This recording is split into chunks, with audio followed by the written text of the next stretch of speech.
Am I the a-hole for wanting to move out and telling my mom it's not my job to raise my siblings? 20-year-old girl here. I'm the oldest of 5 by 11 years. My younger siblings are 9 male, 5 female, 3 female, and 10-month male. I do the lion's share of child rearing for my little siblings and oftentimes feel more like a single mother than our mom.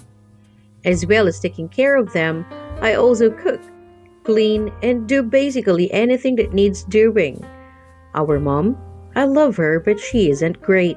I'm planning to move in with a friend as we're going to get a small flat together on one hand, and I want this so badly. On the other, I feel worried sick about my little brothers and sisters and how they will fare without me. My mom, when she found out about my plan, also told me I can't move out as she needs me and she won't be able to cope alone, and how I'm being selfish and I have responsibilities that are more important. I admit I lost it out that as I've been the only one to ever put my responsibilities first, and I told her it's not my job to raise her kids.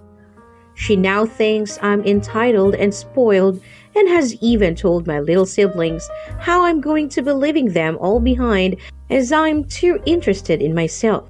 That was a bombshell she dropped before flaunting off to go party, and I spent the entire night trying to console them. I honestly feel like shit at this, and maybe I am being selfish and putting my desires for the freedom my friends have first. Am I the a-hole? For the comments, here's a comment from Reddit DK2. Not the a-hole. Your mother will keep using you as a nanny as long as you let her. Get out. My guess is that your mother will magically be able to cope once she has no choice.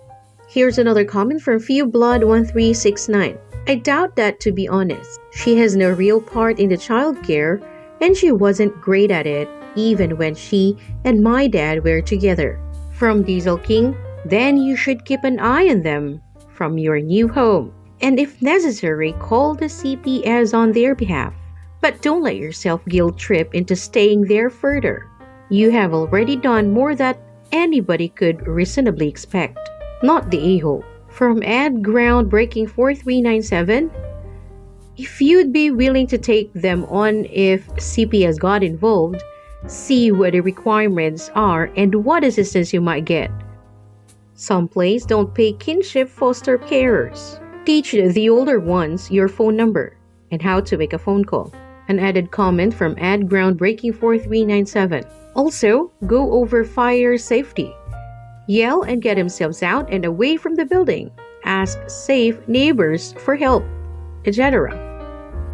What they can and can't do themselves.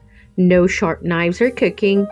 Water safety, especially for baby. Small toys and things away from the baby's reach. Blanket safety for the baby. Teach the 9-year-old how to use the thermometer on everyone. How to call for emergency services. Put sandwich making items so they don't have to stand on chairs to reach. Tell them they aren't to lie about what's happening at the house. They can always tell their teachers, you. Remind that we don't keep secrets, which are different from surprises. Makes someone happy, as a specific date on which it will be revealed. Who the safe neighbors are, specifically, usually as AHM, retired people and who are always around. Next story, update to am I the a-hole for not allowing my oldest daughter to use my home as her wedding venue because her mother and her family will be invited? Update. I've had many messages asking me for an update that I've only noticed after logging back into this account. I have a fairly positive update. My daughter's wedding took place in October last year. After a few months of my daughter refusing to talk to me, my wife saw how I was being affected by the situation and said I should just let my daughter use our home without any restrictions. that we should lock up our valuables and hope for the best. I was extremely hesitant, but at my wife's insistence, I arranged a meeting at my mother's home and made the offer. I was immediately told that it was too late and that the new invitations were already sent out and the wedding would be happening at my mother's property. But my daughter asked for the $15,000 I originally offered for an alternative venue to be used to renovate my mother's home a little for the wedding. I just accepted that this was the best it was going to get and gave her the money. My daughter still didn't warm up to me after this and would only reply to texts occasionally. Then, a month before the wedding, I was told to come to the wedding without my wife. My daughter said that, similar to how my wife and I felt, her mother and some members of her maternal family felt uncomfortable being around us due to the expired restraining order.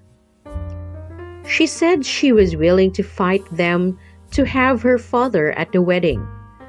But my wife, stepdaughter, and her husband were not invited. I was incredibly disappointed. I wanted to confront my daughter and potentially not to go to the wedding at all if my wife wasn't invited. But my wife said that there's too much bad blood and I should just attend the wedding quietly for my daughter's sake. I ended up attending the wedding alone and left once dinner was done. While I got to see my daughter get married, my heart feels heavy that it was such a conflict-filled situation.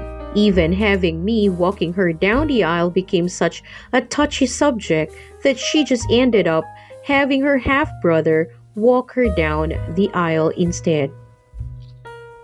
When I went to congratulate my daughter before I left, she angrily told me that she should have just eloped because of me and my ex, and that it's disgusting that her own parents ruined every aspect of her wedding, that she can't wait to build a life separate from everyone. I apologized and cried on my way home. A part of me is happy that my daughter is still somewhat talking to me, but I do regret putting her under so much stress. It's not her fault her parents can't get along. I'm just hopeful that we can slowly start repairing our relationship. For the top comments from Wedding Home Question, she is an incredible person. But the really unfortunate part out of this whole situation has been the fallout that my wife and stepdaughter have to deal with.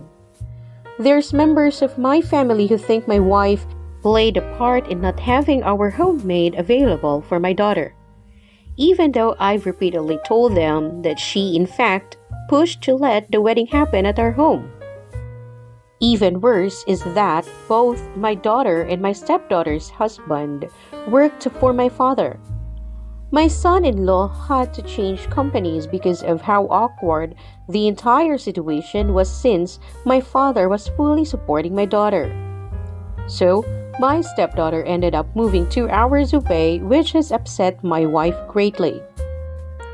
I just keep thinking that if maybe we just suck it up for one day and just to let the wedding happen at our home in the first place, we wouldn't be in this terrible situation. Another comment from Cow81. I just keep thinking that if maybe we just suck it up for one day and just let the wedding happen at our home in the first place, we wouldn't be in this terrible situation. Maybe, but consider that the divorce restraining order just compounds the things and a big, huge, ugly mess might have happened anyways with something else. Here's another comment from Harlequin Madness. This, and I have to believe that the restraining order wasn't put in place for nothing. I don't blame OP for not wanting them in his house. If his daughter wasn't such a dolt, she would understand it as well. Here's another comment from Ice Cream Pennies. It's extremely difficult to get a restraining order. OP must have had pretty concrete proof of serious harassment in order to obtain one. Another comment from Real Puhi. OP did everything other than let dangerous people into his home. He gave thousands of dollars, gave up bringing his family. his family faced harassment. He gave up for the role, and still the daughter acts like he's part of the problem. Here's another comment from Senpai Ranjit. I'd like to believe she fell for the heavy manipulative her mom gave her, but I don't know. Maybe she's just a human being, but in any situation, she acted like an a-hole. Here's another comment from Mediocre Mechanic 23. I'm gonna guess that this was just one event in a long line of very messy and emotional moments for her, where she felt betrayed by her parents for their inability to coexist. Having that restraining order in place tells me that the daughter probably doesn't have a foundation for emotional maturity, and even if she does or is actively trying, her family is probably the people she's gonna do the worst with since they probably trigger her.